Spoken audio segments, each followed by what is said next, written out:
The snow fell like shattered glass against Arya's face, each flake a razor-sharp reminder that she was running out of places to hide. Her breath crystallized in the frozen air as she crashed through the whispering pines, boots sinking into powder that sparkled with an eerie, unnatural blue glow. Pine needles scraped across her arms, tearing through her cloak like skeletal fingers trying to drag her back to the grave she'd been running from. Behind her, the voices grew sharper. They're getting closer.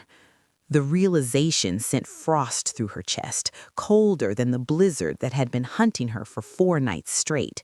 4 nights since she'd made the mistake of using her power. 4 nights since the Silver Blood Pack had put a price on her head, leaving her with nothing but frozen blood on her hands and a curse that marked her for death. Thunder, no, something worse, rumbled through the mountains, and Arya threw herself behind a massive birch tree, fighting to silence her ragged breathing. Her heart hammered against her ribs so violently she was certain they'd track the sound through the snow. The pack hunters were relentless, trained, but she'd become something worse over 4 years of exile. She had to be. She had to survive this, even if survival was all she had left. Chapter 1. The snow fell like shattered glass against Arya's face, each flake a razor-sharp reminder that she was running out of places to hide. Her breath crystallized in the frozen air as she crashed through the whispering pines, boots sinking into powder that sparkled with an eerie, unnatural blue glow. Pine needles scraped across her arms, tearing through her cloak like skeletal fingers trying to drag her back to the grave she'd been running from. Behind her, the voices grew sharper. They're getting closer. The realization sent frost through her chest, colder than the blizzard that had been hunting her for 4 nights straight. 4 nights since she'd made the mistake of using her power. 4 nights since the Silver Blood Pack had put a price on her head, leaving her with nothing but frozen blood on her hands and a curse that marked her for death. Thunder, no, something worse, rumbled through the mountains, and Arya threw herself behind a massive birch tree, fighting to silence her ragged breathing. Her heart hammered against her ribs so violently she was certain they'd track the sound through the snow. The pack hunters were relentless, trained, but she'd become something worse over 4 years of exile. She had to be. She had to survive this, even if survival was all she had left. She pressed forward, forcing her exhausted legs to carry her deeper into the forest, where the moonlight barely penetrated the canopy. Another 100 yards, just another 100 yards, and she'd reach the frozen river where her scent would disappear, where she could vanish like she'd done a dozen times before. But then she saw it. The wolf lay in the center of a clearing, massive beyond anything natural. Its white fur seemed to drink in the moonlight, making it glow against the blood-stained snow beneath it. The creature's chest rose and fell in shallow, desperate gasps. Even from 20 feet away, Arya could see the obsidian silver embedded deep in its ribs, a jagged shard of metal that pulsed with dark, corrupted energy. Run! Every instinct screamed the word through her mind. This isn't your problem. You can't save everyone. You can't save anyone. But those eyes. The wolf's gaze found hers across the clearing, and Arya's breath caught. Ice blue, ancient, aware. This wasn't any wolf. The intelligence behind those eyes was too keen, too knowing. An alpha, maybe something more. The voices behind her grew louder, accompanied now by the crunch of boots through snow. She had maybe 2 minutes before they reached this clearing, 2 minutes to make a choice that would define whether she lived to see another dawn. The wolf's breathing hitched, a wet, rattling sound that spoke of internal bleeding and organs shutting down. Without the obsidian silver, a wound like this would heal in hours. With it, death was a certainty. Arya's hands began to tremble, not from cold, from memory. She could still hear the screaming, always the screaming. Her feet moved before her mind could stop them. She dropped to her knees beside the massive creature, her fingers hovering over the wound.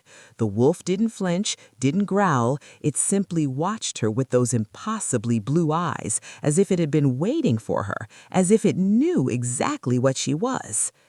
"This is going to hurt," she whispered, more to herself than to the dying wolf, "and it's going to get us both killed." She pressed her palms against the wolf's chest, feeling the labored heartbeat beneath matted fur. The obsidian silver burned against her skin, fighting her touch like a living thing. It wanted death. It was forged for death. Arya closed her eyes and reached for the power she'd sworn never to use again. The frost flame answered immediately, eager, hungry. It erupted from her palms in spirals of blue-white fire that should have burned, but instead froze the air itself. Ice crystals formed and shattered in the space around her hands, creating a sound like breaking glass. The flames licked across the wolf's wound, both burning and freezing, pulling the poison from corrupted flesh. The wolf's body went rigid beneath her touch, and Arya was no longer in the clearing. She was back in Frostfall Village 4 years ago. The demon had come at twilight, a creature of shadow and hunger that had torn through the eastern wall like paper. Her father had been the first to fall, his chest ripped open, blood turning the snow crimson. She'd run to him, dropped beside his broken body just like this, pressed her hands to his wounds just like this. "Heal him, please. I'll do anything." The frost flame had come so easily that night, too easily. It had poured out of her in a torrent of blue-white fire, sealing her father's wounds, knitting torn flesh back together. But it hadn't stopped. The power had kept flowing, spreading, consuming. Ice had raced across the ground in crystalline fractals, climbing up her father's legs, his torso, his neck. She tried to stop it, tried to pull the power back, but the flame had a will of its own. 23 people, men, women, children, all of them frozen solid in the space of 3 heartbeats. Perfect ice sculptures with their mouths open in silent screams. Her mother had been standing 10 feet away, reaching toward her, trying to help. Arya could still see her mother's eyes, forever crystallized in an expression of love and terror. The wolf's body bucked beneath her hands, yanking her back to the present. The obsidian silver was fighting her, trying to burrow deeper, but the frost flame was stronger. It wrapped around the corrupted metal in tendrils of ice and fire, extracting it inch by agonizing inch. The wolf's breathing steadied. Its heartbeat grew stronger. Arya gritted her teeth, feeling the power building inside her chest like a living thing trying to claw its way out. "Not again. Not again. I won't lose control again." The obsidian silver came free with a sound like tearing fabric, and Arya hurled it into the snow, where it hissed and steamed. The wolf's wound sealed beneath her palms, fur growing back over pink, healthy skin. The frost flame flickered and died, leaving her hands smoking in the frozen air.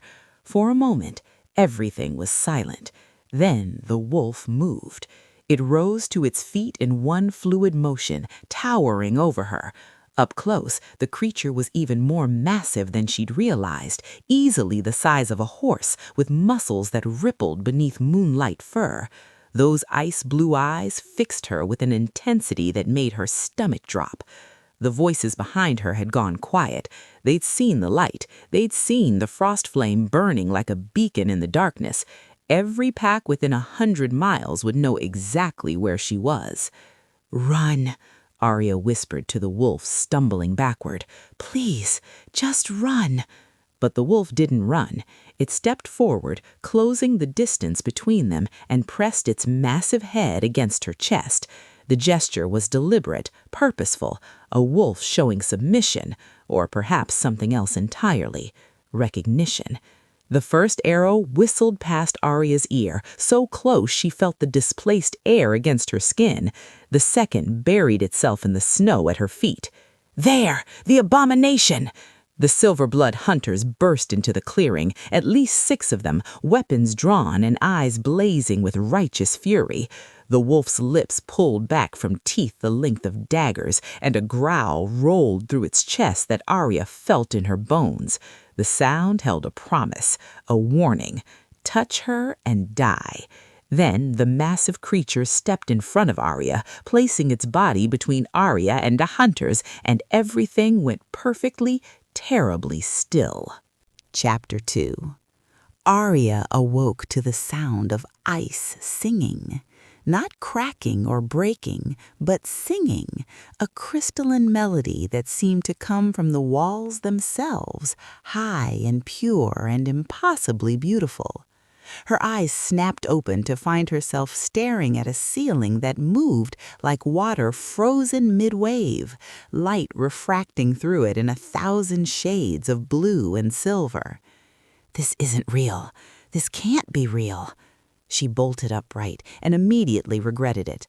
Pain lanced through her skull, sharp enough to steal her breath.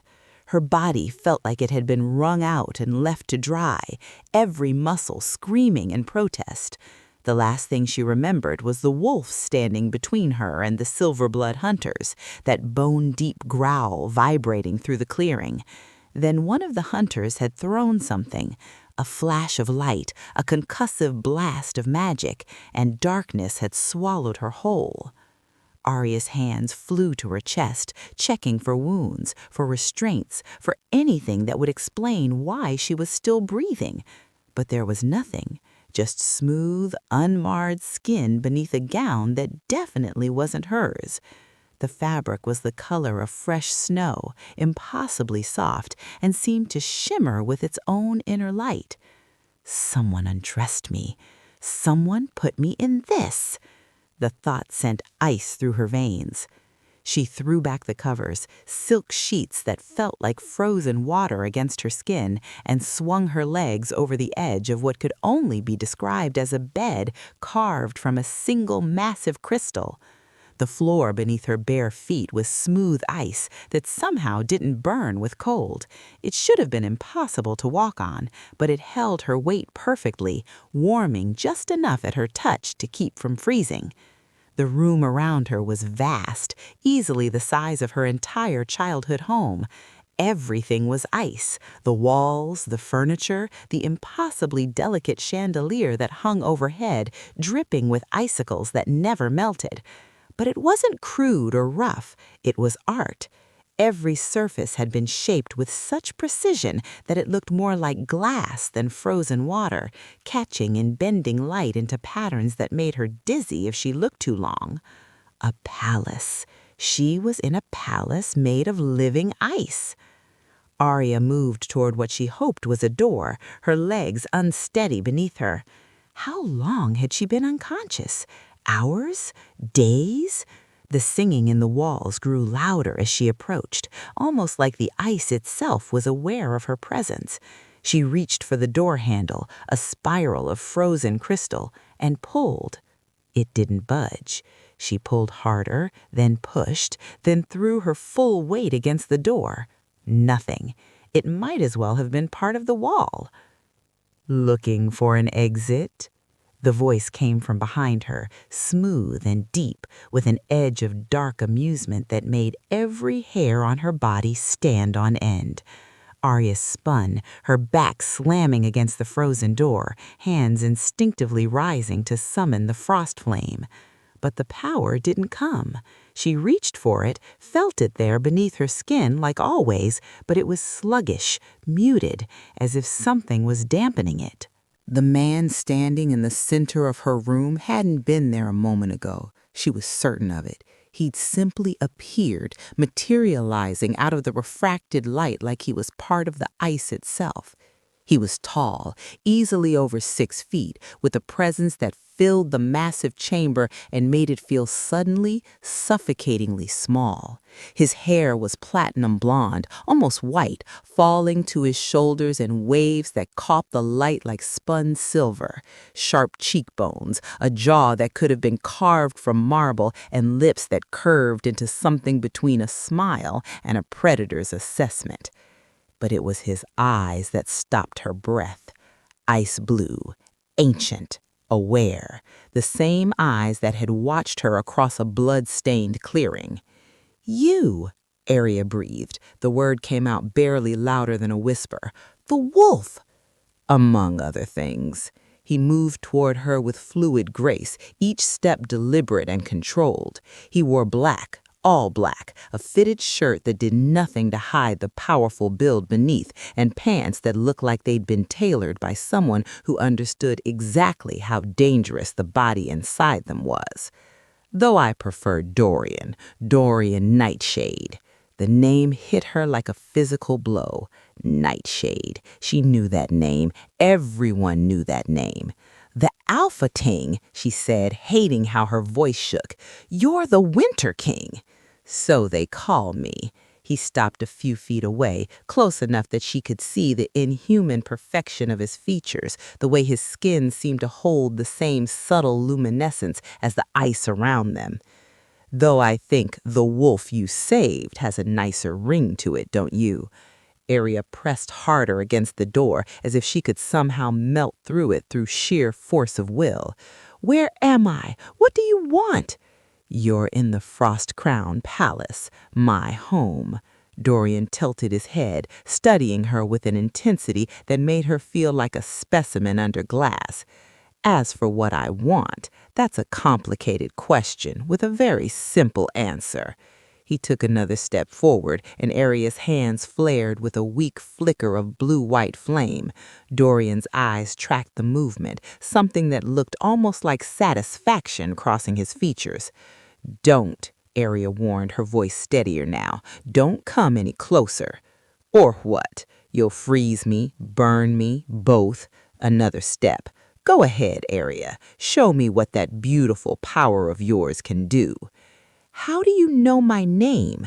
"I know everything about you." His voice dropped lower, intimate and dangerous.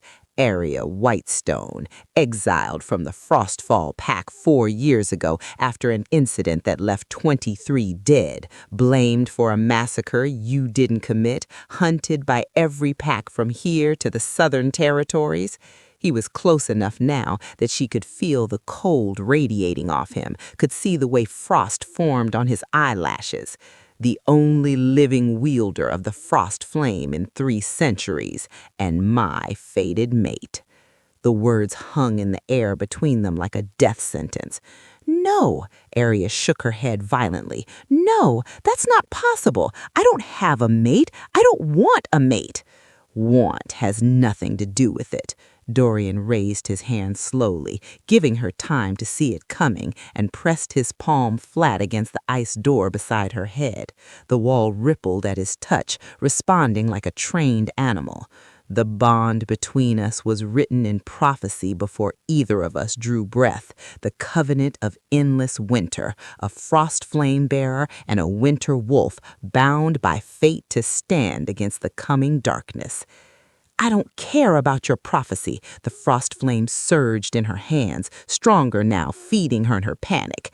"I'm not standing against anything. I'm not your mate. I'm not your weapon. I'm nothing." "You're everything." His other hand came up, caging her without quite touching her. His eyes bored into hers with an intensity that felt like drowning. "You did feel it." God help her, she'd felt something click into place when her hands had pressed against his chest, something that went deeper than magic or healing. But that didn't mean, "Let me leave."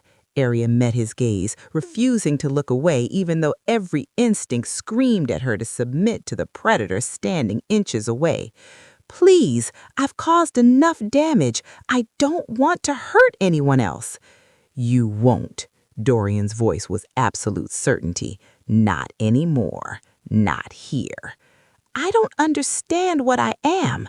"I understand exactly what you are." He leaned closer, his breath cold against her lips. "You're mine." Arya shoved against his chest with both hands, frost flame erupting in a desperate burst. Dorian didn't even flinch. The fire washed over him, around him, dissipating like morning fog. He smiled, slow and dangerous. This palace is an extension of my will. Every wall, every floor, every breath of frozen air. His voice dropped to barely more than a whisper. You can't hurt me here, Arya, and you can't run. The frost crown doesn't let go of what belongs to it. I don't belong to anyone.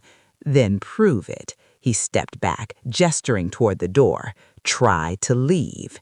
It was a challenge, a dare. Arya grabbed the door handle and pulled with everything she had. The ice rippled, shifted, but didn't open. She slammed her shoulder against it, then her fists, frost flame coating her hands in desperation. The wall absorbed every impact, reshaping itself faster than she could damage it. Behind her, Dorian laughed, soft, dark, and utterly without mercy. Welcome home, little flame. We have so much to discuss. Chapter 3. Dorian didn't leave her alone for long. He returned an hour later, or what felt like an hour, in a place where time seemed to move differently, where the light never changed and the ice never melted. Arya had spent the time testing every surface in the room, looking for a weakness, a crack, anything that might lead to freedom.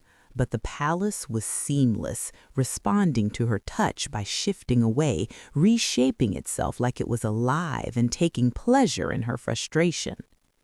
When the door finally opened, she was standing by the window, if it could be called that. It was more like a portal carved into the ice, looking out over a landscape so breathtakingly beautiful it hurt to see. Mountains of crystalline white stretched toward a sky that shimmered with aurora lights, even though it was clearly day. Or night. She honestly couldn't tell anymore. Hungry? Dorian's voice cut through her thoughts. Arya didn't turn around. What I am is trapped. That's not an answer. He moved into the room carrying a tray that looked carved from the same ice as everything else. The scent that came with it made her stomach clench with sudden, vicious hunger. Roasted meat, fresh bread, something sweet and spiced. When had she last eaten? Sit, eat. We need to talk. I don't need to do anything you say. No. He set the tray down on a table that rose from the floor at his approach, the ice reshaping itself to accommodate him. But you do need to eat, and I do need answers. Something in his tone made her turn. He was watching her with those unnerving blue eyes, his expression more serious now, less predatory, more calculating, like he was trying to solve a puzzle and she was the missing piece. What kind of answers? Arya kept her distance, even as her stomach growled loud enough to echo off the ice walls. The truth about Frostfall. Dorian gestured to the chair across from him. I've heard the stories, everyone has. The healer who snapped and slaughtered her entire village in a fit of rage. The girl cursed with power too dangerous to be allowed to live. He paused, his gaze never leaving hers. But stories are just that, stories. I want to hear it from you. Why? The word came out sharp, defensive. So you can decide if I'm too much of a risk, if you made a mistake saving me? I didn't save you. His voice was flat, matter of fact. I'm simply evening the scales.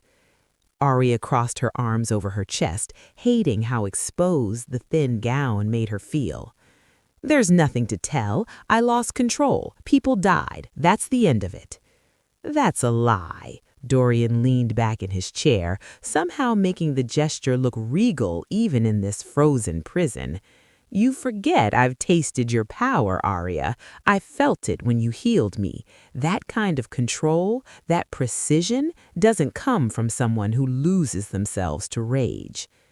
You don't know what you're talking about. Then enlighten me. He pushed the tray toward her, an offering, or maybe a bribe. Tell me what really happened that night, why the most powerful healer in 3 centuries has been running and hiding for 4 years instead of using her gift." "My gift?" Arya laughed, but there was no humor in it. The sound was bitter, broken. "Is that what you think this is? A gift?" "What would you call it?"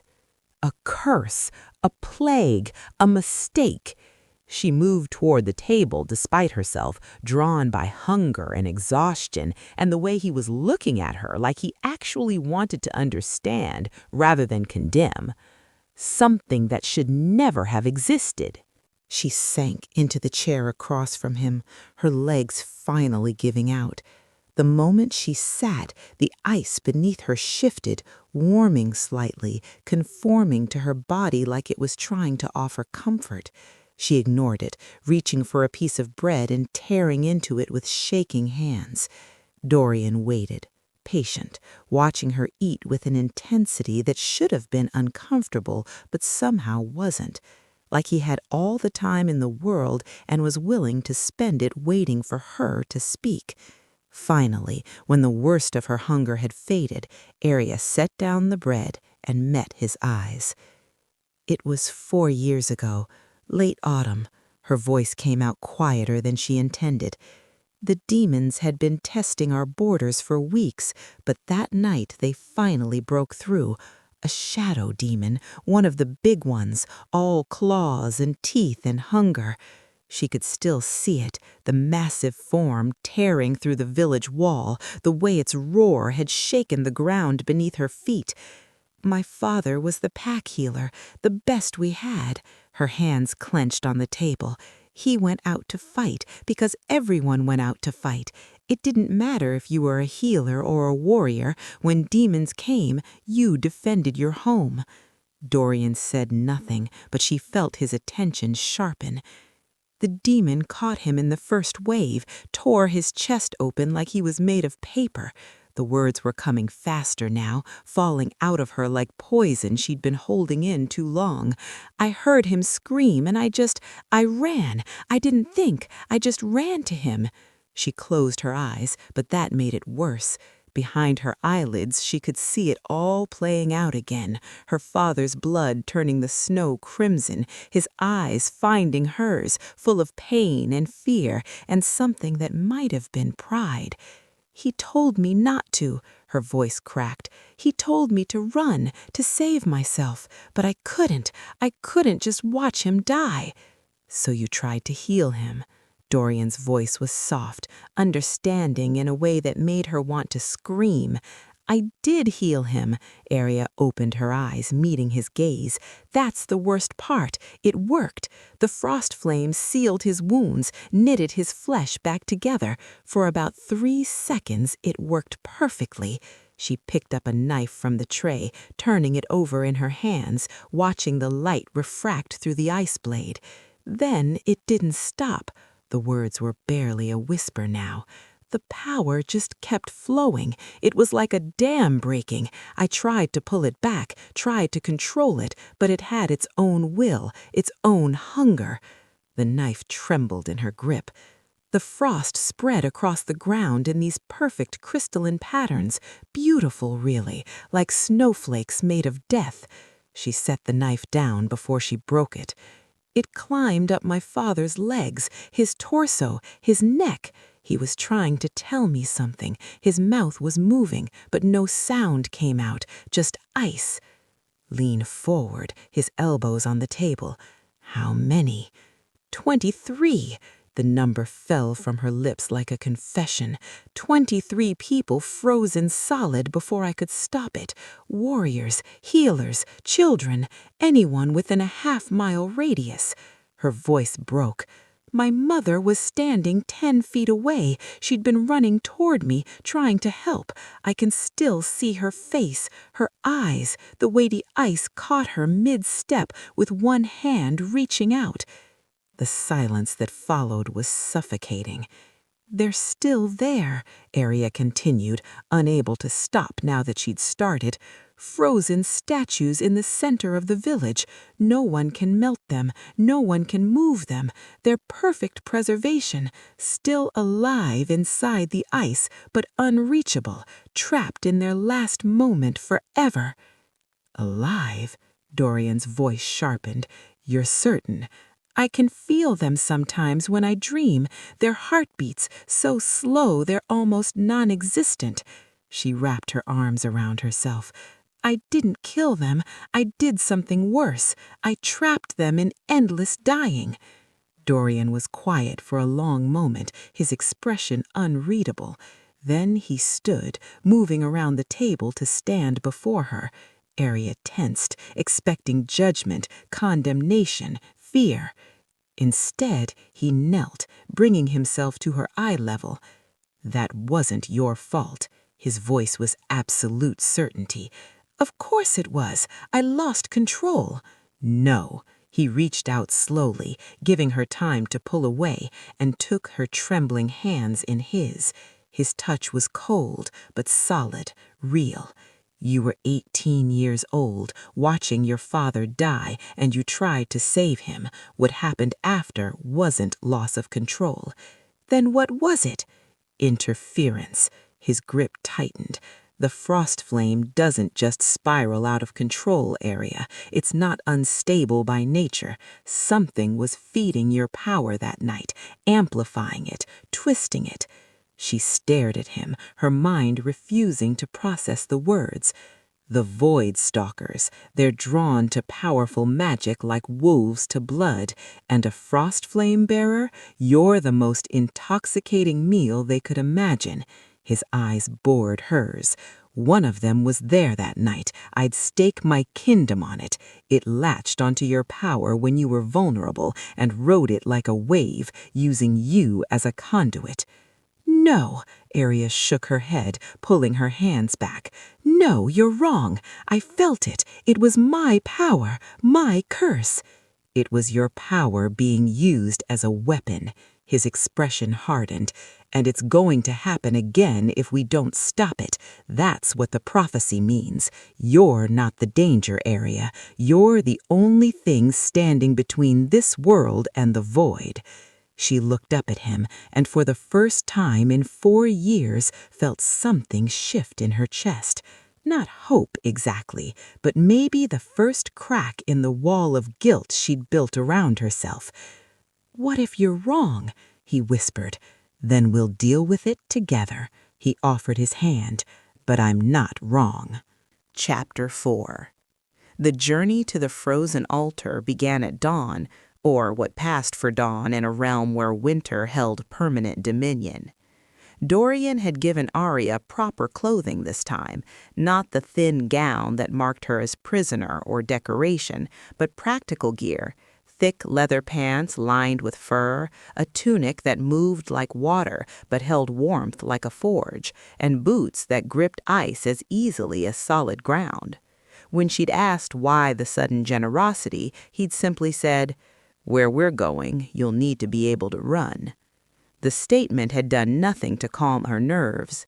They traveled on foot through landscapes that defied description, valleys carved from glaciers that sang in harmonies no human voice could match, forests of trees made entirely of ice, their branches heavy with frozen leaves that chimed like bells in the wind. And always the sky above rippled with aurora lights that painted everything in shades of green and violet and blue. Dorian moved through it all with casual grace, as if walking through an alien winter wonderland was as natural as breathing. He'd shifted forms twice during the journey, once to cross a chasm too wide to jump, his massive wolf body carrying her on his back, and once when they'd encountered a pack of ice wraiths that scattered the moment they caught his scent. The Alpha King. Even monsters knew to fear him. How much further? Arya asked, her breath misting in the frozen air. They'd been walking for hours, and despite the enchanted clothing, she could feel the cold seeping into her bones. We're here. Dorian stopped at the edge of a cliff, gesturing to the valley below. Arya stepped forward and felt her breath catch. The temple rose from the center of a frozen lake like a crown of ice and starlight. It was massive, easily the size of a cathedral, but unlike any human construction she'd ever seen. The walls were translucent, revealing layer upon layer of carved crystal within. Spires stretched toward the sky at impossible angles, defying gravity and logic. And at its heart, a pillar of light so bright it hurt to look at directly. "The frozen altar," Dorian said quietly, "the oldest sacred site in the Winter Realm, built by the first wolves before they learned to take human form." "It's beautiful." The words felt inadequate, but they were all she had. "It's necessary." He started down a path that appeared beneath his feet as he walked, ice forming and reforming to create stairs out of nothing. "What I'm about to show you will change everything you think you know about yourself, about your power, about what's coming." Arya followed because what choice did she have? The stairs wound down the cliff face in a spiral, each step humming with ancient magic that made her frost flames stir restlessly beneath her skin. By the time they reached the valley floor, her hands were trembling with the effort of keeping her power contained. The temple doors opened at Dorian's approach, massive slabs of ice sliding apart with a sound like grinding glaciers. Cold radiated from the entrance, colder than anything Arya had felt before. Cold that had nothing to do with temperature and everything to do with age, with time, with power so old it had worn grooves in reality itself. "Stay close," Dorian said, and for the first time since she'd met him, she heard something that might have been concern in his voice. "The altar doesn't take kindly to those who approach without respect." Inside, the temple was a cathedral of frozen memory. The walls were lined with ice crystals the size of her torso, each one glowing with internal light. And in each crystal she could see images, scenes playing out like windows into the past. Wolves hunting under moonlight, battles against demons that dwarfed mountains, ceremonies conducted in languages that predated speech. Arya reached out to touch one, drawn by instinct she didn't understand. "Don't!" Dorian's hand caught her wrist. "Not yet. The memories here are alive. Touch the wrong one and you might not come back." "Come back from where?" "From then." He released her wrist, moving deeper into the temple. "Time moves differently in memory. Some wolves who came seeking answers have been lost for decades in moments that lasted only seconds." They walked through corridors of crystallized time, past memories of wolves she recognized from legends, the three guardians who'd held the northern pass against the first demon invasion, the queen of endless night who'd ruled for 3 centuries, the betrayer whose name had been struck from all records, but whose face was preserved here in eternal shame. Finally, they reached the heart of the temple. The chamber was circular, easily 100 feet across, with walls that soared up into darkness the light couldn't penetrate. In the center stood the altar itself, a pillar of ice so pure it was nearly invisible, pulsing with power that made Arya's teeth ache. And surrounding it, forming a ring like worshippers frozen in eternal prayer, were crystals larger than any she'd seen. Each one held an image, but these weren't memories of the past. They were prophecies of the future. "The covenant of endless winter," Dorian said, his voice echoing strangely in the vast space. "Written in ice by the first seers 3,000 years ago, every Alpha King must come here before they take the throne to witness what's coming and understand their role in preventing it." He moved to stand before one of the massive crystals, and Arya followed. The moment she got close enough to see clearly, her blood turned to ice in her veins. The image in the crystal was her, or someone who looked exactly like her. The woman stood at the edge of a chasm that split the world in two, her hands raised above her head, frost flame erupting from her palms and columns of blue-white fire. On one side of the chasm, reality, trees and sky and solid ground. On the other side, nothing, a void of absolute darkness that seemed to drink light, to devour existence itself. And the woman, Arya, was the only thing holding it back. "What is this?" Her voice came out barely louder than a whisper. "Your purpose." Dorian moved to the next crystal, and she forced herself to follow. This image showed the same woman, but older, standing beside a massive white wolf. Their eyes glowed with identical light, ice blue and absolute. The prophecy is clear: a frost flame bearer and a winter wolf king, bonded by fate, standing against the endless darkness. The third crystal showed the darkness winning. The woman was on her knees, her power flickering like a dying candle, while shadows poured through the chasm behind her. The world was being consumed, reality unraveling like cloth pulled apart by invisible hands. "And if we fail?" asked Arya, though she already knew the answer. "There is no if we fail." Dorian's voice was hard as the ice around us. "Failure means the end of everything. Every realm, every reality, every moment of existence swallowed by the void. The prophecy calls it the endless winter, not because of cold, but because it's the death of time itself, an eternal moment of ending that never resolves." Arya moved to the fourth crystal, and this one made her stomach drop. It showed her again, but this time she wasn't standing against the darkness. She was walking into it, willingly. Her expression was serene, almost peaceful, as the shadows wrapped around her like a lover's embrace. "What does that one mean?" Dorian was quiet for a long moment.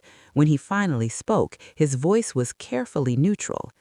"The prophecy has multiple endings, multiple futures depending on the choices made." He gestured to the crystal.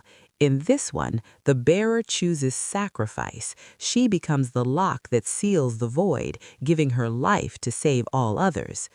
"And in the others?" He led her to the fifth crystal, and Arya wished he hadn't. This image showed her standing in a wasteland of ice and ash, frost flame burning so hot that it turned the sky black.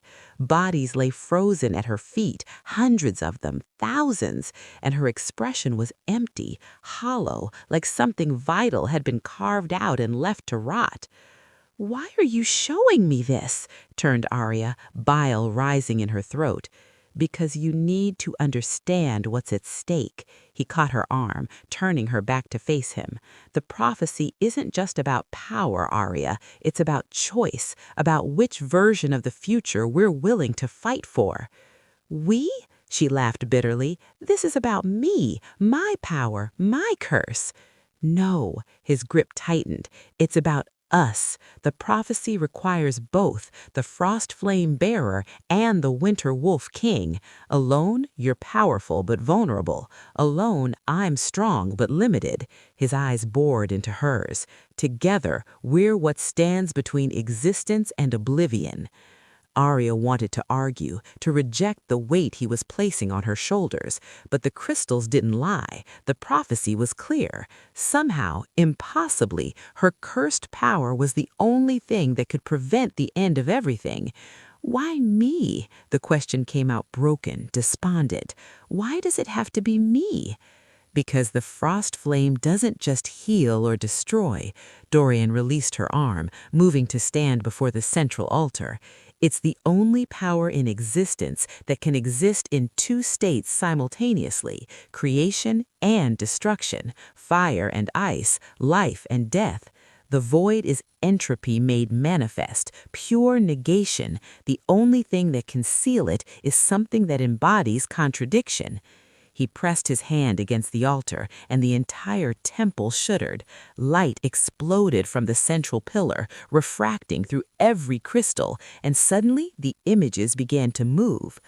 Arya watched herself in a dozen different futures, fighting alongside Dorian against creatures made of living shadow, standing alone at the edge of reality while the world burned behind her, laughing in a palace of ice while a child with her eyes and his hair played at their feet, screaming as frost flame consumed her from the inside out, dying, living, winning, losing, every choice, every possibility, every potential end.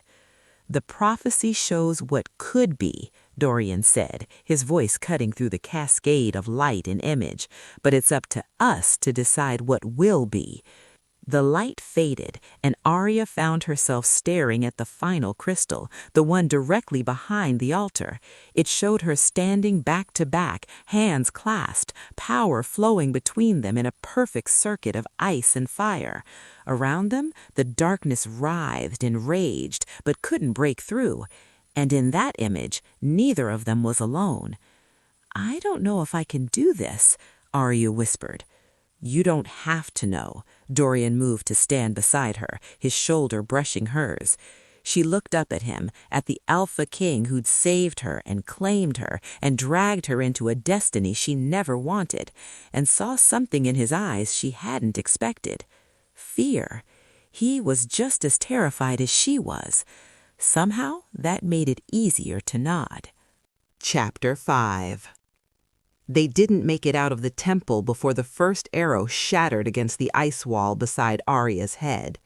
She threw herself sideways on instinct, the frost flame flaring to life in her palms before her mind had fully processed the threat. Dorian was already moving, his body shifting mid-stride, bones cracking and reforming as fur rippled across his skin. By the time the second arrow whistled through the air, he was fully wolf, his massive form placing itself between Arya and the entrance. The growl that rolled from his chest made the entire temple shake. "Stand down, Nightshade." The voice that echoed through the sacred space was hard as iron and twice as cold. "This doesn't concern you." A figure stepped through the temple doors, silhouetted against the aurora lights outside. He was tall, broad-shouldered, with silver hair that marked him as either very old or very powerful, probably both. His eyes were the color of storm clouds, and they fixed on Arya with the kind of hatred that transcended reason. Alpha Marcus Silverblood. She recognized him from the few times he'd visited Frostfall before the massacre. He'd seemed kind then, gentle even, but the man standing in the doorway of the frozen altar looked like he'd carved that gentleness out of himself and left it to bleed.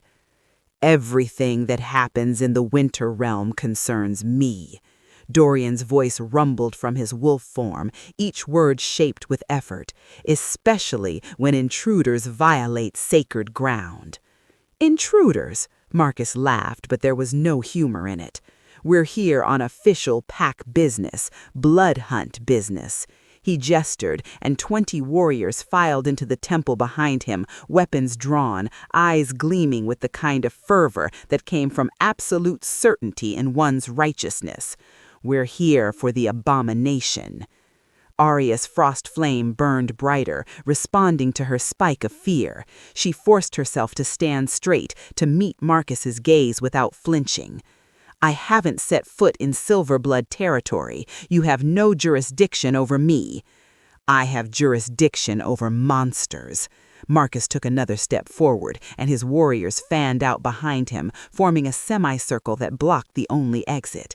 The blood hunt was declared by council vote. 7 packs, unanimous decision. You're to be executed on sight for crimes against wolfkind. "She's committed no crime."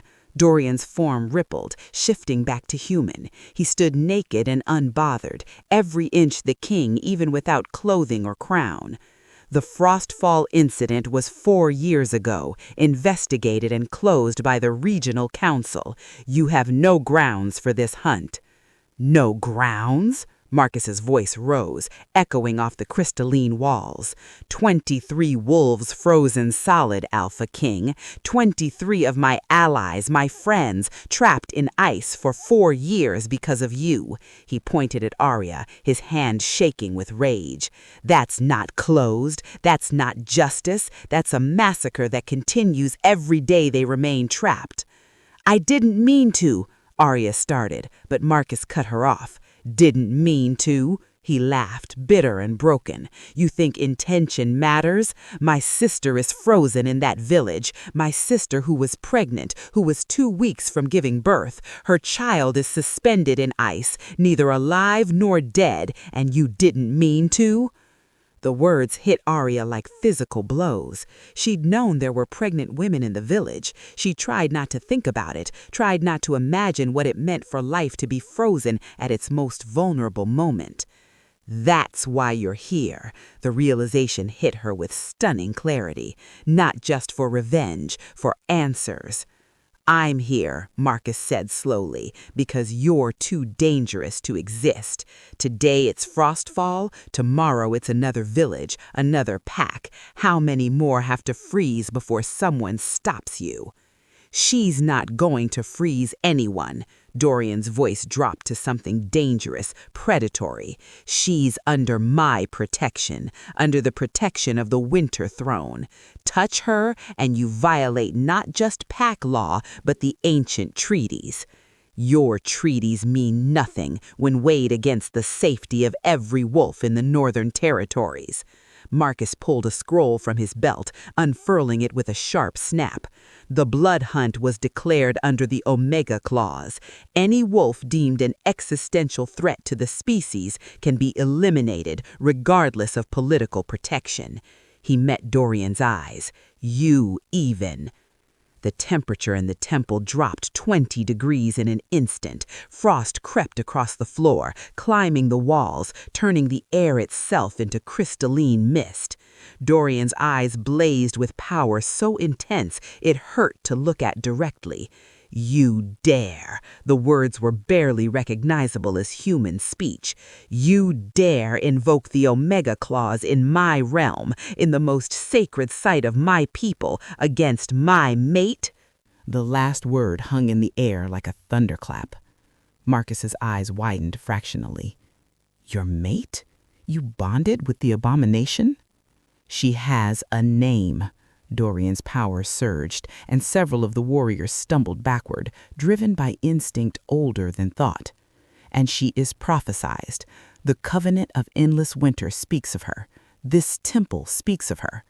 He gestured to the crystals lining the walls. You want to execute the one thing standing between this world and the void? Be my guest, but you'll have to go through me first. Marcus was silent for a long moment, weighing options that had no good outcomes. Finally, he shook his head. The prophecy is a legend, Nightshade, a story told to cubs to help them sleep. But the danger she represents is real. I've seen it. I've lived with it for 4 years. Then look again. Arya stepped forward before she could stop herself, before fear could paralyze her.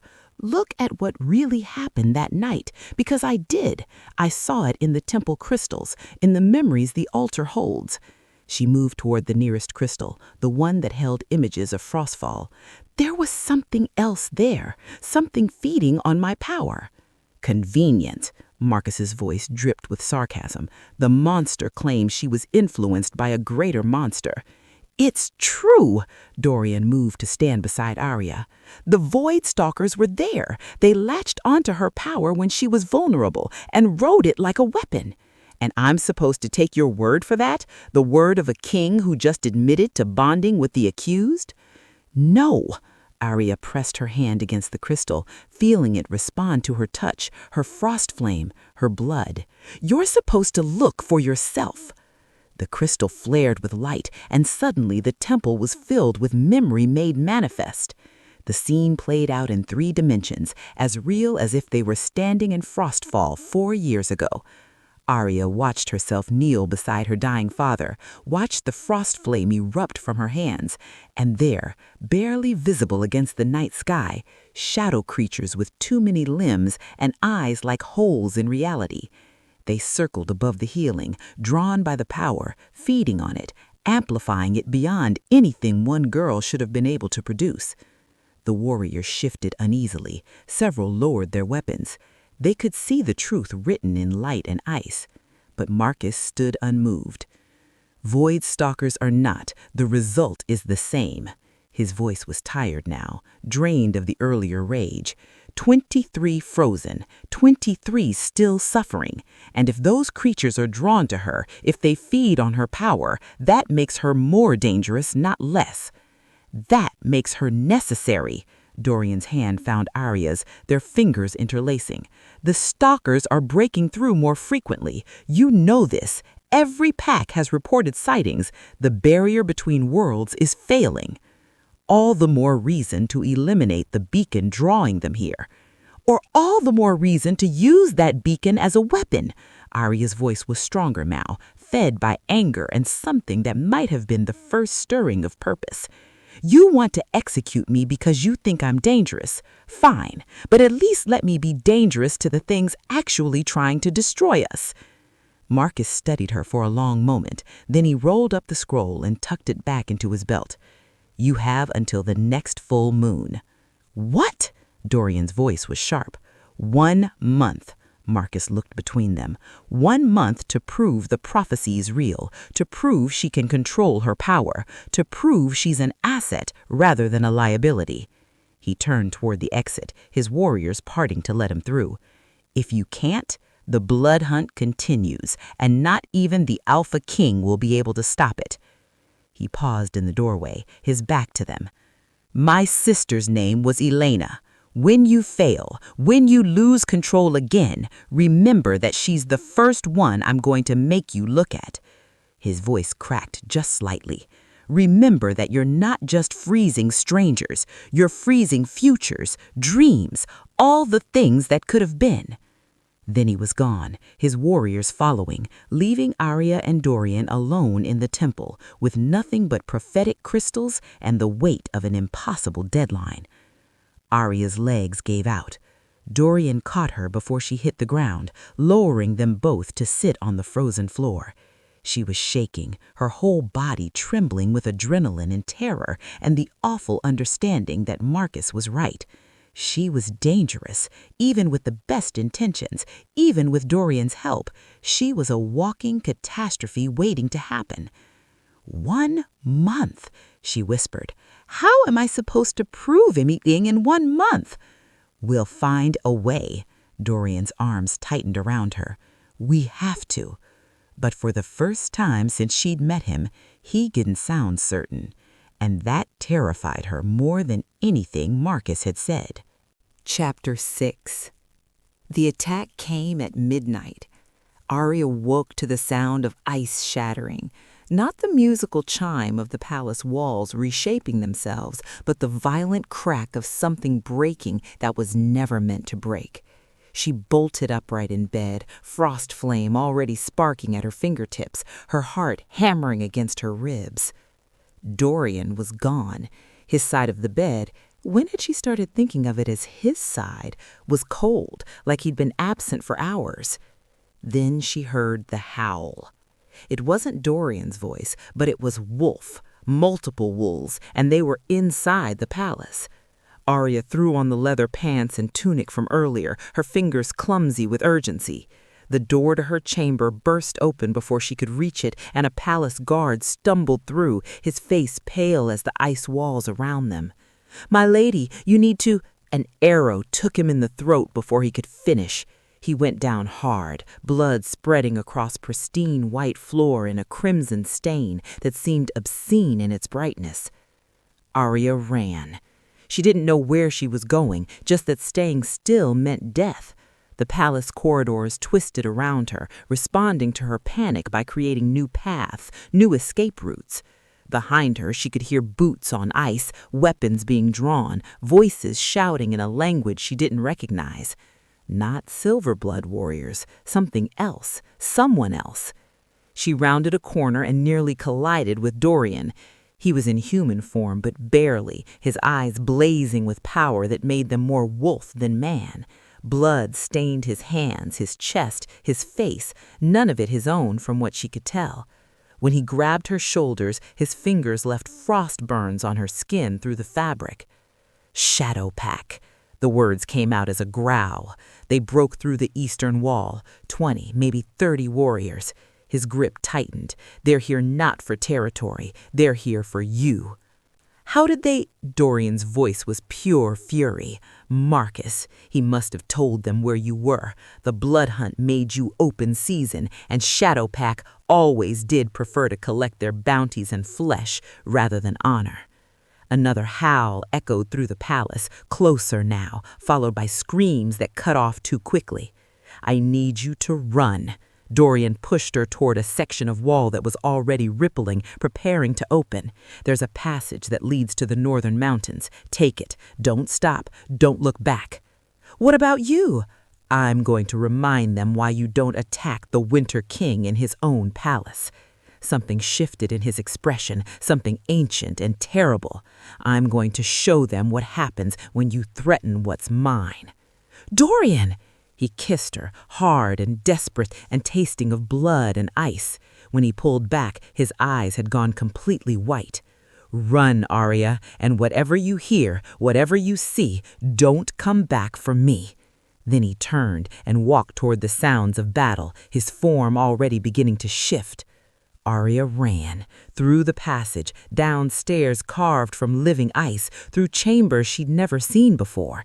The palace was massive, labyrinthian, and it was helping her escape. Walls opened before her and sealed behind her, creating a path only she could follow. But she could still hear the sounds of fighting, the clash of weapons, the snarls of wolves, the screams of dying men. And then, cutting through it all, like a blade through silk, a roar that shook the entire palace. Arya stopped running. That sound, that wasn't human. It wasn't even normal wolf. It was something older, something that predated the neat categories of shifter and beast. It was the sound of winter given voice, of mountains cracking, of avalanches that could bury kingdoms. Don't come back for me. She turned around and ran toward the sound. The passage fought her, walls trying to redirect her path, but Arya pushed Frostflame into the ice and forced it to obey. The palace shuddered, caught between two competing wills, Dorian's command to protect her and her own desperate need to reach him. She burst into the great hall and stopped dead. The space had been transformed into a battlefield. Bodies lay scattered across the floor, Shadow Pack warriors mostly, but some palace guards too. Blood and ice mixed in patterns that would have been beautiful if they weren't so horrifying. And in the center of it all stood a wolf that couldn't possibly exist. Dorian's wolf form was massive, easily twice the size of any shifter Arya had ever seen. His fur was white as fresh snow, but it didn't just reflect light, it seemed to be woven from moonlight itself, each strand shimmering with its own luminescence. Ice formed in his wake, spreading across the floor with every step. His eyes blazed with the same white fire as before, and when he growled, frost crystallized in the air. A born winter wolf, one of the last 3 in existence. He was magnificent, terrifying, perfect. And he was surrounded. 15 Shadow Pack warriors circled him, weapons drawn, working in coordinated patterns that spoke of years of training. They were good, professional. They knew how to take down something bigger and stronger through teamwork and patience. They were also completely outmatched. Dorian moved like winter given form. One moment he was still, the next he was airborne, his jaws closing around a warrior's shoulder and tossing him aside like a rag doll. Ice exploded from the point of impact, spreading across the warrior's body, freezing him solid before he hit the ground. 2 more rushed in from the sides.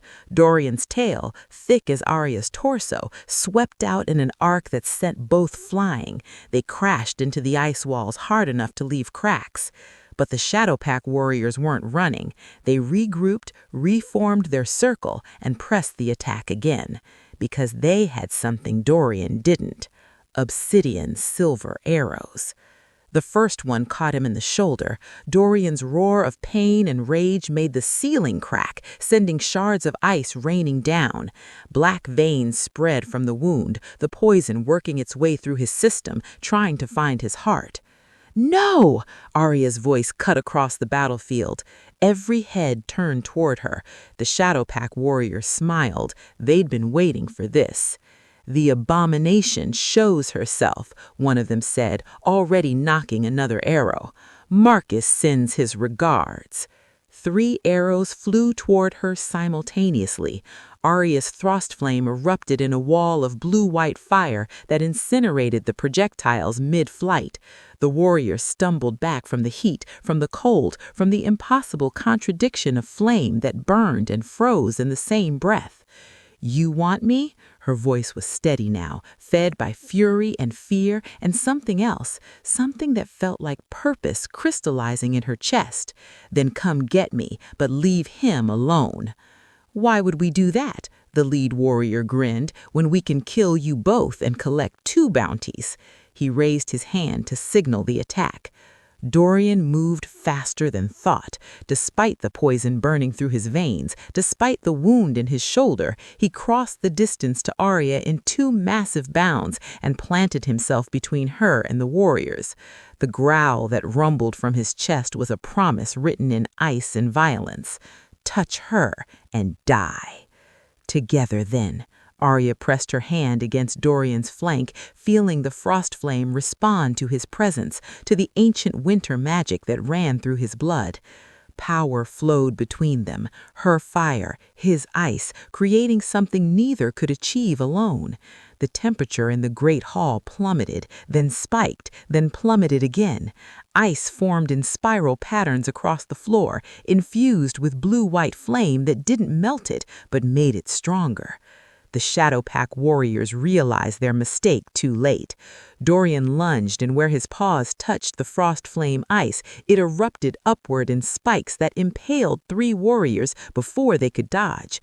Arya raised her hands and sent torrents of fire spiraling through the air, each flame freezing whatever it touched, creating sculptures of agony that would never thaw. The battle became savage, beautiful, terrible. Dorian was a force of nature, all tooth and claw and relentless winter fury. He moved through the warriors like an avalanche, unstoppable and merciless. When they tried to use their silver weapons, Arya's frost flame burned the poison from his wounds before it could spread. When they tried to flank her, Dorian's ice blocked their path, and his jaws found their throats. They were perfect together, synchronized, 2 parts of a whole that had been separated too long. The last Shadowpack warrior dropped his weapon and ran. Dorian let him go. The message needed to be delivered. Let them all know what happened when you attacked the Winter King and his mate. The silence that followed was deafening. Arya's legs gave out, and she sank to her knees in the center of the carnage they'd created. Her hands were still burning with frost flame, the power reluctant to dissipate. Around her, bodies lay frozen in their last moments, some burned, some frozen, most both. She'd done this. They'd done this together. Dorian shifted beside her, returning to human form. Blood still stained his skin, and the arrow wound in his shoulder leaked crimson against pale flesh. He dropped to his knees in front of her, cupping her face in hands that shook. "You came back," he said, his voice raw. "I told you to run."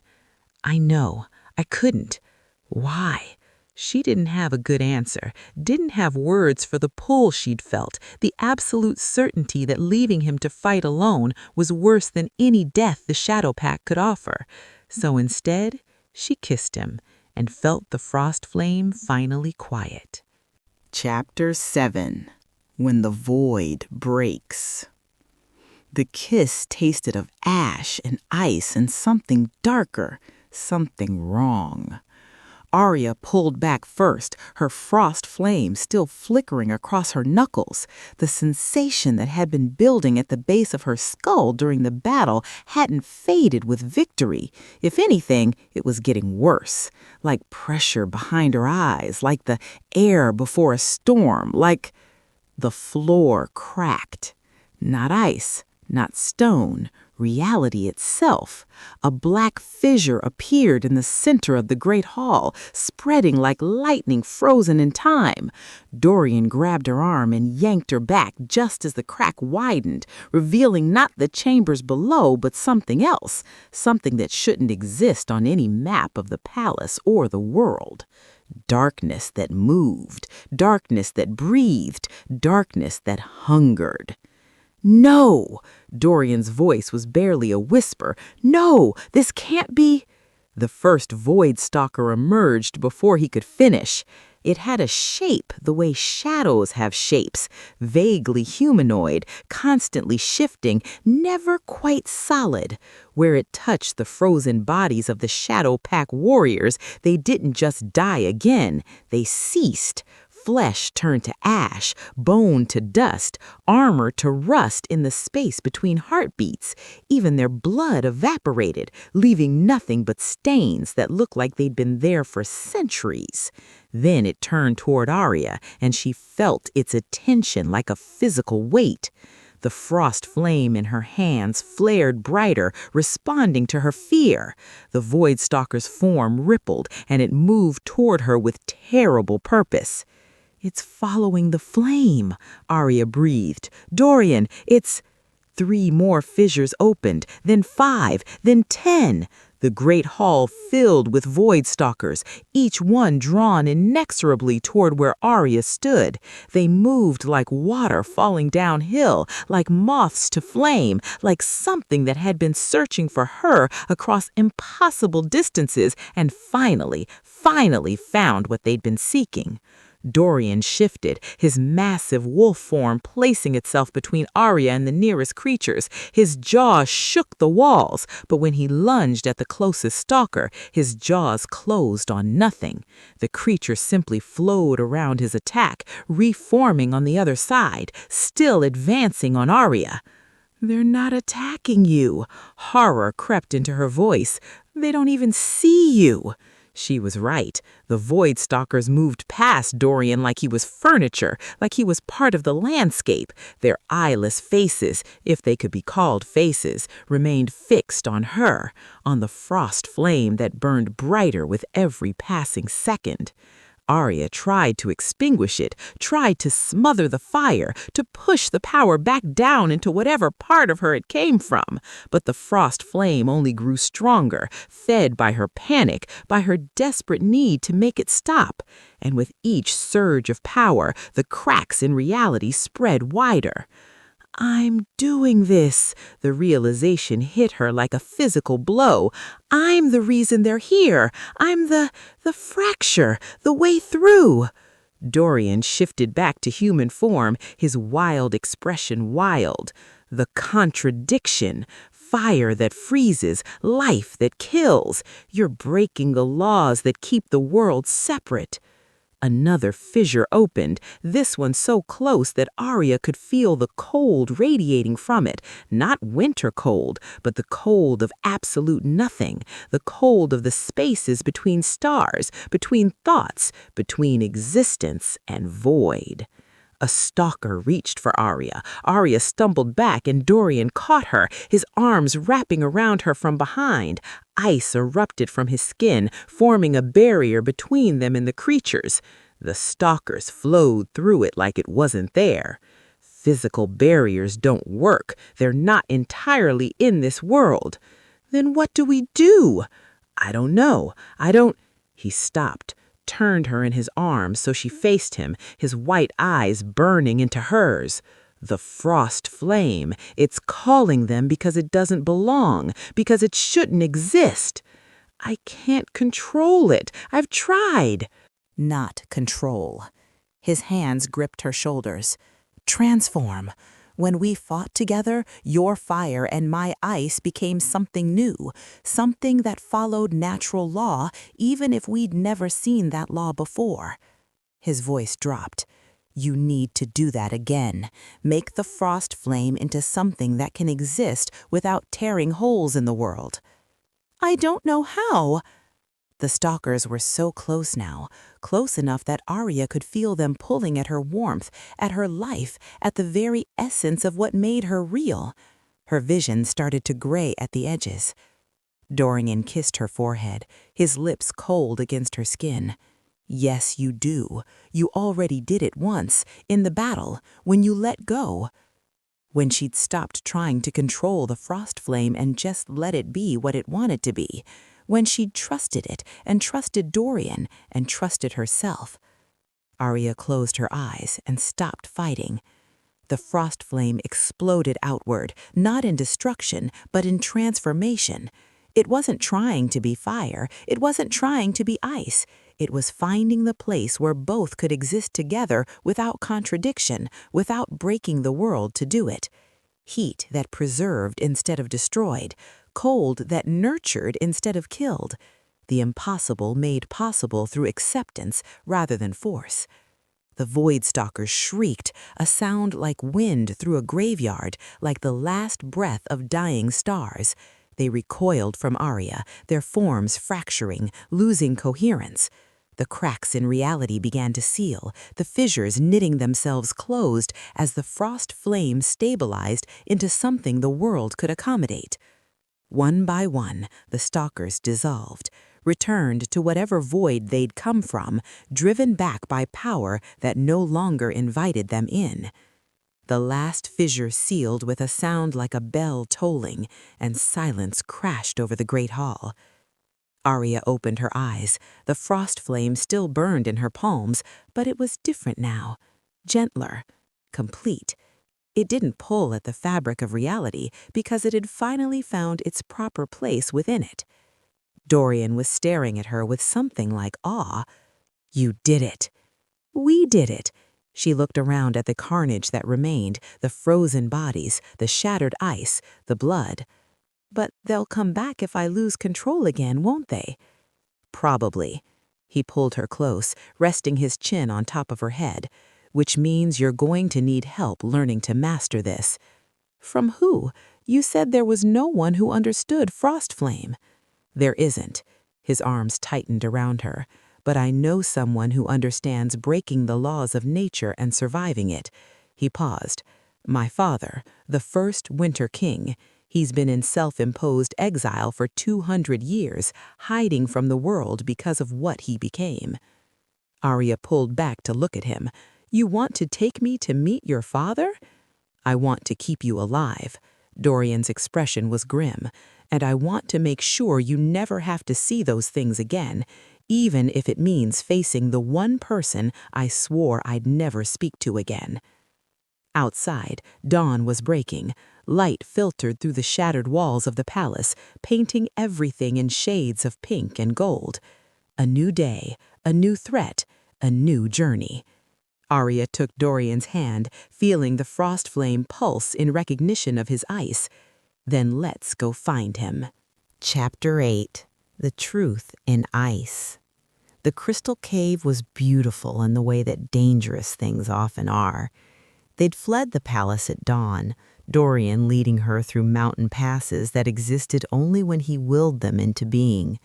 The journey had taken hours, silent except for the crunch of snow beneath their boots and the occasional distant howl of wolves that might have been real or might have been the wind playing tricks. Now, as afternoon light filtered through crystalline walls and painted everything in fractured rainbows, Arya was starting to feel the exhaustion of the past day settle into her bones.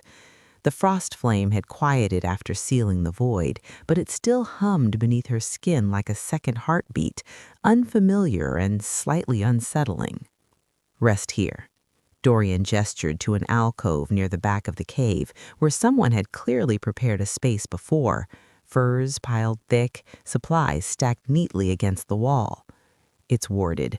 Nothing can find us unless I allow it." How long until we reach your father? 2 days if the weather holds, 3 if it doesn't. He moved to the cave entrance, his profile sharp against the dying light. I need to make contact with the palace, ensure the survivors are secured and the breach points sealed. Arya nodded, too tired to ask more questions. She sank into the furs and closed her eyes, listening to Dorian's footsteps echo deeper into the cave system. The sound faded, replaced by the soft drip of ice melting and her own breathing. She should sleep, should let her body recover from a battle that had nearly killed her and a transformation that had rewritten the laws of her existence. But sleep wouldn't come. After 20 minutes of staring at crystalline ceiling and counting the colors in the refracted light, Arya gave up. Her body ached, her mind raced, and the frost flame kept pulsing in rhythm with her heartbeat, making rest impossible. Maybe walking would help, just to the end of the cave and back, enough to tire her muscles without going far enough to trigger Dorian's protective instincts. The passage twisted deeper than she'd expected, the walls narrowing until she had to turn sideways to squeeze through. Arya was about to turn back when she heard voices, Dorian's voice and someone else's. She crept closer, frost flame instinctively dampening to avoid detection. The passage opened into a smaller chamber, and there, suspended in the wall like a window to another place, was a mirror of pure ice. Not a reflection, a portal. In the mirror's surface stood a woman Arya didn't recognize, older, with silver hair pulled back in a severe bun and eyes that held the same winter white as Dorian's. She wore formal robes marked with insignia that screamed authority. Chief Counselor, Arya's mind supplied, one of the palace's highest-ranking officials. This cannot be sustained much longer, Your Majesty.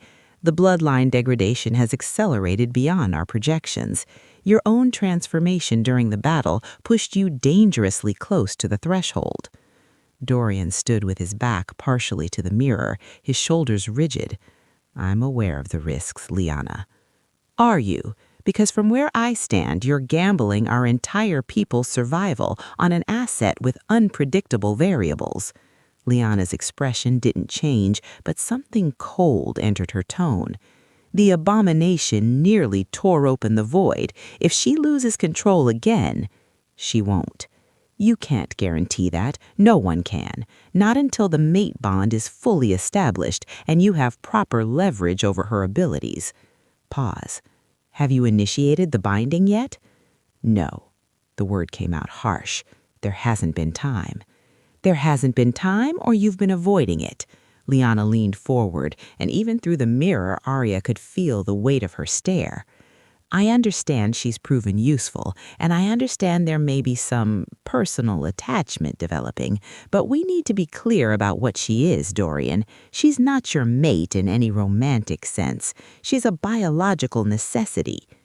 The words hit Arya like physical blows. Biological necessity. The bloodline requires her genetic compatibility. The kingdom requires her power, thoroughly controlled through the mate bond. Nothing more. The moment you start seeing her as something beyond a strategic resource is the moment you endanger everything we've worked to preserve. Dorian said nothing. He stood there, silent, while Arya's world cracked apart. The asset management problem. Don't call her that. What would you prefer? The abomination? The flame-born? She doesn't have a proper title because she shouldn't exist, Dorian. The only reason she's alive is because we can use her. Use her to save our people? Use her to close the void breaches permanently? Use her to stabilize the bloodline before we all fade into winter and forget we were ever human? Yes, exactly. Which is why the binding must happen soon, before she realizes what she is, before she understands that her power could just as easily destroy us as save us. Pause. Before she has the chance to refuse. Arya's hand flew to her mouth, smothering the sound that wanted to escape. The frost flame surged in response to her horror, and she forced it down, down, down, until it was barely a flicker. She trusts you, Liana said quietly. She came back for you during the battle when any sane creature would have run. She's already half in love with you, which makes the binding that much easier to establish. A few more weeks of proximity, a few more life or death situations where you save her, and she'll accept the mate bond willingly. She'll give you everything, her power, her loyalty, her life, and she'll thank you for it. Stop, Dorian's voice cracked. I know it's not pleasant to hear, but it's necessary. Liana straightened.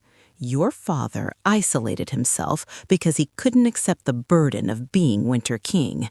He chose personal morality over the survival of his people.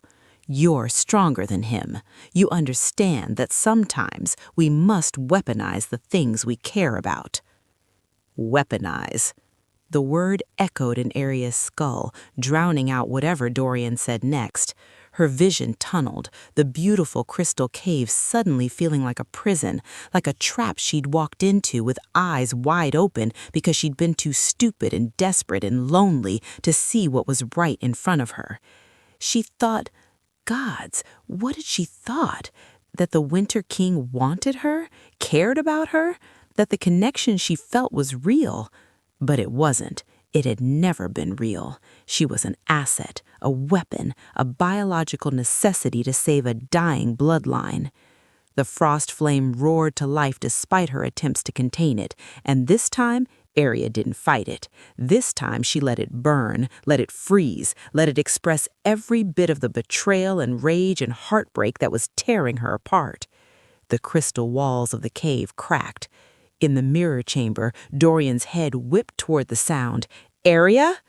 She ran. Behind her, she heard him shouting her name, heard the ice mirrors shatter as he abandoned the conversation.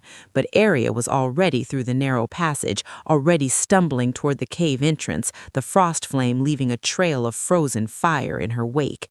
She burst into the fading daylight and kept going, her feet carrying her down the mountain path on pure instinct. Snow began to fall, heavy, sudden, blinding, the kind of storm that materialized from nowhere in these peaks. Or the kind of storm that a Winter King could summon. Aria, stop! Dorian's voice cut through the wind. He was behind her, close enough that she could hear his labored breathing. Please, just stop and let me explain. Explain what? She whirled on him, and the frost flame erupted in a column of blue-white fire that made him stumble back. Explain how I'm an asset, a weapon to be controlled, a biological necessity? His face went white, whiter than usual. You heard. I heard everything. Tears froze on her cheeks as they fell. I heard how you're supposed to bind me before I realize what I am, before I can refuse. I heard how you're supposed to use my trust against me, how you're supposed to make me fall in love with you so I'll give you my power willingly. That's not. Take a step toward her.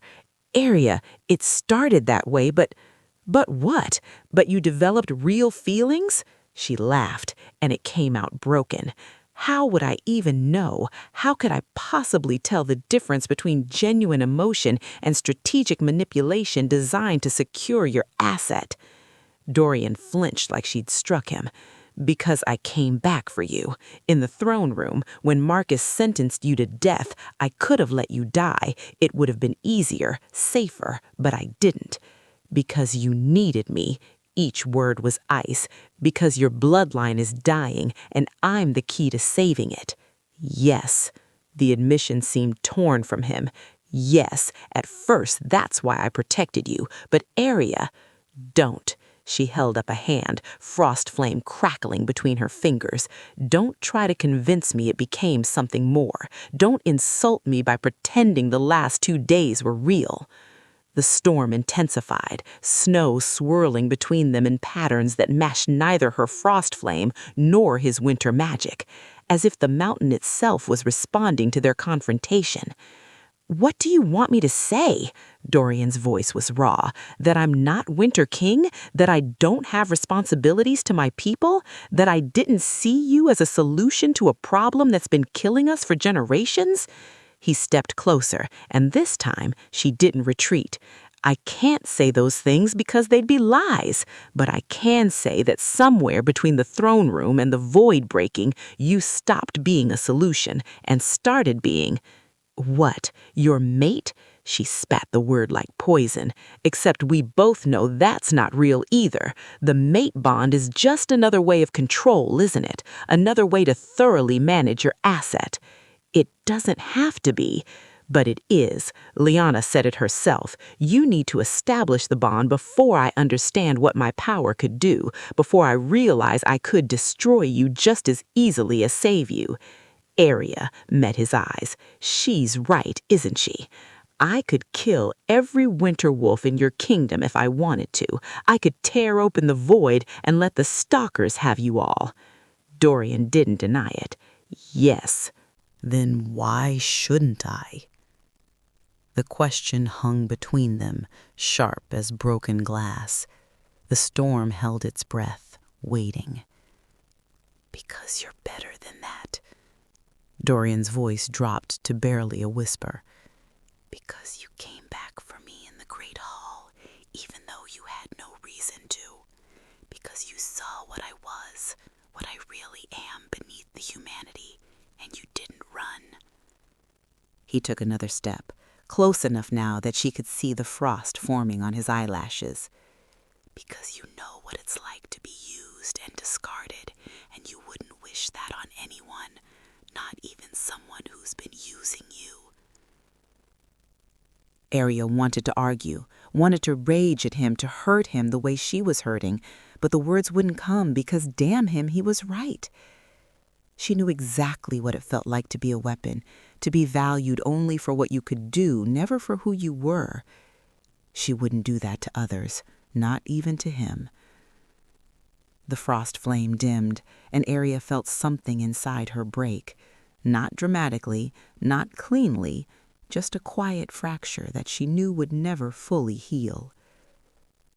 Take me to your father, she said quietly.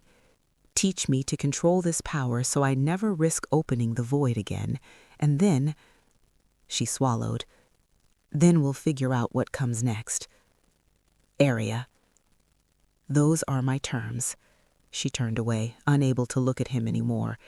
Take them or leave them. Silence stretched between them. Then, so softly she almost didn't hear it. Okay. They walked back to the crystal cave in silence, the beautiful prison that would shelter them for one more night. And Arya tried very hard not to think about how the frost flame still recognized his presence, still sang in response to his winter magic. Tried not to think about how, even knowing the truth, some traitorous part of her still wanted this to be real. Chapter 9. The explosion happened at dawn. Arya hadn't slept. How could she, knowing that every moment of connection, every touch, every whispered word had been calculated? She'd spent the night staring at the crystal ceiling while Dorian pretended to sleep on the other side of the cave, the distance between them feeling both too vast and not nearly vast enough. When the first light touched the cave entrance, she stood. Her body moved on autopilot, gathering her few belongings, preparing to continue the journey to a father who was probably just another piece in this elaborate game of chess where she was simultaneously pawn and prize. Arya, Dorian's voice cut through the silence. We need to talk about— No! The word came out sharper than she intended. We don't. What Liana said was true. Arya turned to face him, and the frost flame sparked to life in her palms without conscious thought. Don't insult me by claiming otherwise. I heard every word. Asset, weapon, biological necessity. Each word made the flame burn brighter, colder, thoroughly controlled through the mate bond. Dorian stood slowly, his hands raised in a gesture that might have been placating if it didn't look so much like surrender. It was true, at the beginning, but Arya, things have changed. Have they? The frost flame spread up her arms, blue-white fire that left frost patterns on her skin. Or is this just another strategy? Make me believe you care so I'll be easier to control? I do care. Stop! The word tore from her throat, and with it came power. The frost flame erupted. Not like before, not like the battles or the void breach or even the transformation in the Great Hall. This was something else entirely. Rage and heartbreak and betrayal given form, amplified by every moment she'd allowed herself to hope that maybe, finally, someone wanted her for more than what she could do.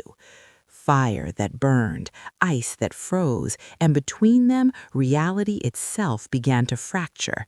The crystal cave didn't just crack, it crystallized, each molecule suddenly visible, suddenly frozen in the act of being.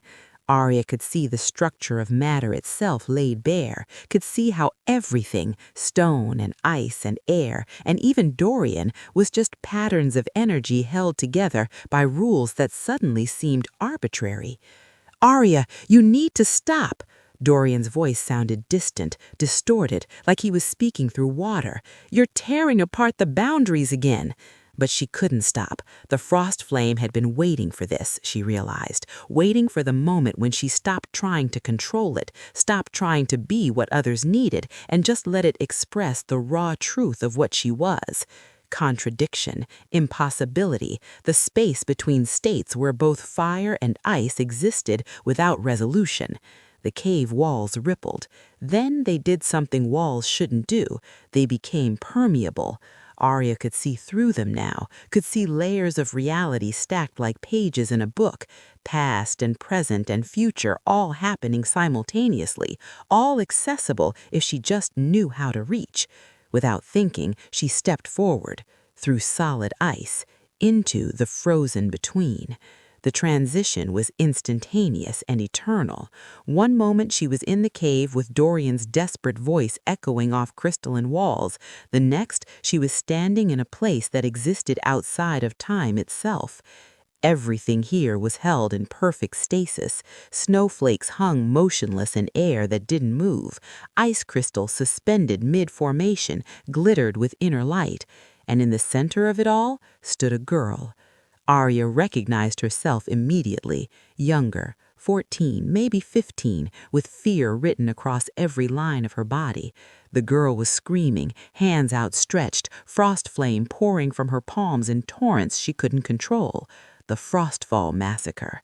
Arya had relived this moment in nightmares for 5 years, had carried the guilt of it like stones in her chest, the weight of 47 lives she'd ended in one terrible, uncontrolled burst of power. But now, seeing it frozen in time, she noticed something she'd never seen before. Behind her younger self, barely visible against the winter sky, was a shadow. Not a natural shadow, a shape that moved wrong, that drank light instead of merely blocking it. A void stalker. It had its claws, if they could be called claws, buried in her younger self's back, feeding, amplifying, taking the terrified girl's wild, uncontrolled frost flame and magnifying it 100-fold, weaponizing her panic into a catastrophe that destroyed an entire settlement. No, Arya's voice echoed strangely in the frozen space. No, it wasn't your fault. She spun. Another figure stood behind her, also her, but older. Not by much, maybe a year or two, but with eyes that held certainties Arya didn't yet possess. Who? I'm you, or I could be you, one of many possible versions. The older Arya gestured to the frozen scene. The void has been hunting you since you first manifested Frostflame. You were never the monster they said you were. You were prey being used as a weapon. The revelation should have brought relief, should have lifted the guilt that defined her years. Instead, it brought rage. They knew. The words came out as ice. The council, Marcus, they must have known what void stalkers do, how they feed on power and amplify it. The frost flame exploded around her, and the frozen between rippled in response. They let me believe I was a monster. They sentenced me to death for something that was done to me. Yes, the older Arya's expression was grim, and now you have a choice. The frozen scene shifted. Suddenly, Arya could see beyond this single moment, could see threads of possibility spreading out like spiderweb cracks in reality. In one thread, she saw herself walking into the void, becoming the seal that closed the breaches permanently, sacrificing her existence so that no one else would be used as she'd been used. Heroic, noble, dead. In another thread, winter consumed everything. The frost flame unleashed without restraint, without mercy, freezing every person who'd ever heard her, ever used her, ever looked at her and seen weapon instead of woman. Dorian's kingdom covered in ice, the silver blood pack scattered to ash, Marcus frozen mid-scream. Justice, revenge, monstrosity. In a third thread, she saw something else entirely. Herself standing in a place between fire and ice, neither wholly one nor the other, but something new, master of her own power, beholden to no one, free. "Which do you choose?" the older Arya asked. "I don't know." Arya stared at the possibilities, each one equally real, equally possible. "What did you choose?" "I'm not telling you that. This is your moment, not mine."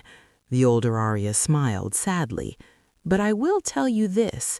The void wants you to sacrifice yourself. It's been pushing you toward that outcome since the beginning, using guilt and fear and isolation to make martyrdom look like the only option. And the people who used you, they want you to either die or become the monster they always claimed you were, because both outcomes prove they were right about you." "Then what's left?" "The impossible thing." The older Arya reached out, and where she touched, the frost flame responded with a note of perfect resonance. "Become something that exists outside their categories, neither victim nor weapon, neither monster nor martyr. Just yourself, with all the contradiction and complexity that entails." The frozen between shuddered. Arya could feel time trying to reassert itself, could feel reality pulling her back toward the moment she'd left. "I don't know how," she whispered. "Yes, you do. You've been doing it all along." The older Arya began to fade. "Stop trying to resolve the contradiction. Stop trying to be only fire or only ice. Be both. Be neither. Be the space between where new rules can be written." The frozen scene collapsed. The threads of possibility merged and diverged and merged again.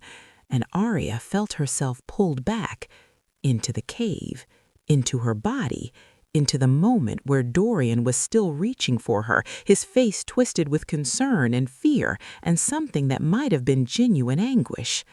The frost flame still raged around her, but it was different now, not fighting itself, not trying to resolve into one thing or another, just existing as what it was, an impossibility made real through sheer stubborn refusal to conform.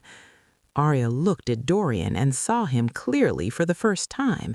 Not a villain, not a savior, just a man caught between duty and desire, trying to save his people the only way he knew how.